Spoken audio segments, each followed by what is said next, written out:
پوچھا گیا ہے کہ عورت حق مہر کی رقم خود متعین کر سکتی ہے؟ جی بالکل، عورت کو یہ حق حاصل ہے کہ وہ اپنے حق مہر کے لیے خاوند سے خود مطالبہ کرے.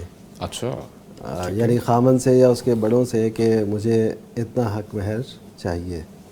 اس کی وجہ یہ ہے کہ شریعت کا اصول یہ ہے کہ جس کا حق بنتا ہے نا تو وہ اس کی قیمت مقرر کرے یا حد بندی کرے کہ یہ اتنا. جیسے نبی کریم صلی اللہ علیہ وسلم نے مسجد نبی کی جگہ خریدنی تھی نا، تو آپ نے فرمایا سامنونی، کہ مجھے اس کی قیمت تم لگا کے دو. اچھا ٹھیک ہے، یعنی کیونکہ تم سے میں خرید رہا ہوں تو تمہیں اس کی قیمت لگا کے دینی ہے. یہ حق تمہارا ہے، میں نہیں لگاؤں گا کہ اس کی قیمت اتنی بنتی ہے. آپ بتائیں گے. جیسے ہمارے ہاں لوگ چیز خریدتے ہیں نا تو خود کہہ دیتے ہیں جی نہیں اتنے کی، تو اس کو کہنا چاہیے کہ تم کدھر سوٹیبل ہو، کہاں تمہیں صحیح لگے گی، تو تمہارا حق ہے. تو اسی طرح عورت کا حق جو ہے نا، حق مہر عورت کو دینا ہے. تو اس وجہ سے اس کی رائے تو کم از کم اس میں ضرور شامل ہونی چاہیے کہ وہ خود طے کرے کہ میرا اتنا حق مہر ہونا چاہیے. ٹھیک ہے. ایک تو یہ ہوتا ہے کہ اس نوعیت کی جو لڑکیاں ہیں، مثلا اب دیکھیے کوئی پڑھی لکھی خاتون ہے، کوئی اچھی عہدیدار ہے، کسی منصب پہ ہے، تو وہ چاہے گی کہ میرا ٹھیک ٹھاک حق مہر ہو.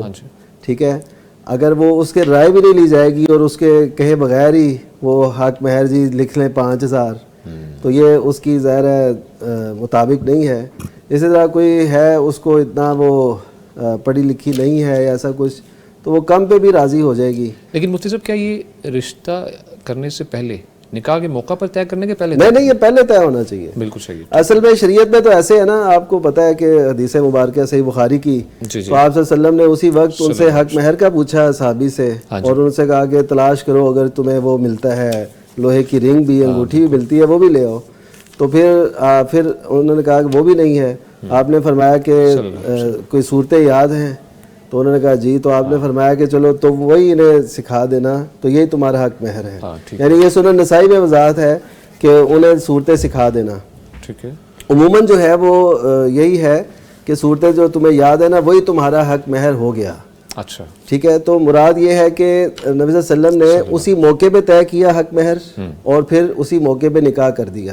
لیکن ہمارے یہاں پتہ کیا ہوتا ہے کہ یہ جب بیٹھے ہوتے ہیں نا فارم فل کرنے کے لیے، اور شادی کا موقع ہوتا ہے، پھر ادھر سے نہ مشورہ ہو سکتا ہے. ظاہر ہے لڑکی کے پاس تو کوئی مشورہ کرنے جاتا نہیں ہے کہ کتنا حق مہر ہو یا کیا ہو. وہ پھر ادھر ہی بڑے بڑے بیٹھ کے نا بات کر لیتے ہیں، اور لڑکی کی رائے پھر رہ جاتی ہے. تو اس وجہ سے یہ پہلے سے شادی کے جیسے دیکھیں دیگر ہے نا، کہاں پہ ہوٹل یا ریسٹورینٹ یا شادی ہال کون سا ہو، کیا ہو، ساری چیزیں. ہاں ساری چیزیں. تو حق مہر سب سے اہم رکھے. میں کہتا ہوں کہ شادی کے سب سے اہم ترین اخراجات جو ہے نا، ان میں حق مہر ہے، اور اس کو ہمیشہ اگنور کیا جاتا ہے. یہ عورت کی عزت ہے، عورت کی شان ہے، عورت کا وقار ہے، اور اسی کا حق ہے کہ وہ متعین کرے کہ میں نے اتنا حق مہر لینا ہے. اور اچھا میں یہ بھی بات بتاؤں، اس دور کے اندر بھی جس کا حق مہر اچھا ہوتا تھا اس کو اچھا سمجھا جاتا تھا، اس مرد کو اور خاتون کو. مثلا دیکھیے کہ جو تھی حضرت جویریہ رضی اللہ تعالیٰ عنہ ام المومنین، ان کا جب نکاح ہوا، ٹھیک ہے، تو ان کا نکاح جب نبی کریم صلی اللہ علیہ وسلم سے ہوا، تو اس وقت ان سب نے کہا کہ ان کے پاس یہ قیدیوں میں آئے تھے نا، یہ حارث بن ابی زرار کی صاحبزادی تھی، اور یہ بنو مستلق پہ جو نبی صلی اللہ علیہ وسلم نے پیش قدمی کی، اور ان کے جو قیدی بنے ان میں یہ بھی تھیں. پھر نبی صلی اللہ علیہ وسلم کے نصیب میں آئی، اور اس طرح آپ نے نکاح کیا. اب لوگوں نے جب دیکھا کہ نبی کریم صلی اللہ علیہ وسلم کہ یہ سسرال بن گئے ہیں، تو انہوں نے کہا اصحار رسول اللہ، کہ رسول اللہ صلی اللہ علیہ وسلم کے سسرال. تو سب نے اپنے اپنے قیدی چھوڑ دیے. اس سے میں یہ بھی یہاں پہ بتانا چاہوں گا کہ نبی کریم صلی اللہ علیہ وسلم کی جس طرح آل کی عظمت ہے، اسی طرح نبی کریم صلی اللہ علیہ وسلم کے ننہال کی بھی عظمت ہے، اور اسی طرح نبی کریم صلی اللہ علیہ وسلم کے سسرال کی بھی عظمت ہے. تو پھر سب نے یہ کہا کہ ہم اپنے قیدی چھوڑتے ہیں کہ یہ تو اب نبی صلی اللہ علیہ وسلم کے سسرالی بن گئے. تو ان کو پھر کہا جاتا تھا کہ یہ ان سے اچھی جو حق مہر ہے، ان سے اچھا حق مہر اور کس کا ہوگا کہ جس کی وجہ سے اتنے لوگوں کو رہائی مل گئی. ٹھیک ہے.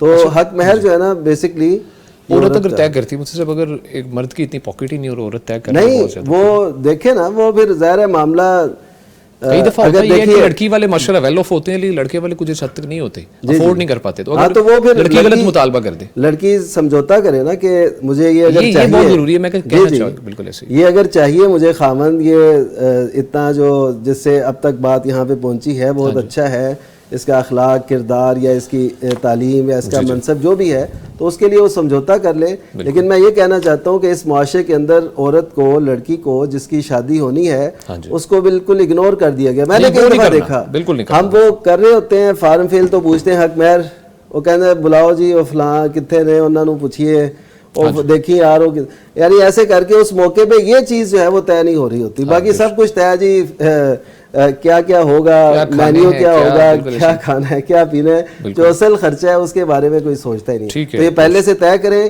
حق عورت کا ہے, مشاورت سب کی ہوگی. فقہا نے یہ باتیں لکھی ہیں کہ مشاورت سب کی ہوگی, لیکن اصل جو حق ہے وہ عورت کا ہی ہے. بے شک. شیخ اس کے بارے میں فرمانا چاہیں گے کچھ؟ ہاں جی, بات تو یہی ہے جی کہ جب شادی اس عورت کی ہو رہی ہے, ہاں جی بالکل, اور اسی نے خاوند کے گھر جانا ہے, تو اسی کا ہی حق ہے وہ مہر, تو جو مہر ہے اس کا ہی حق ہے, تو اسی نے طے کرنا ہے. بے شک ایسے ہی. اب باقی یہ ہے کہ والد مشورہ دے, جو بھائی مشورہ دے, تو اس کو مد نظر رکھے, لیکن بنیادی طور پر اسی کا ہی حق ہے, اور اس کو معاف کرنے کا بھی حق ہے.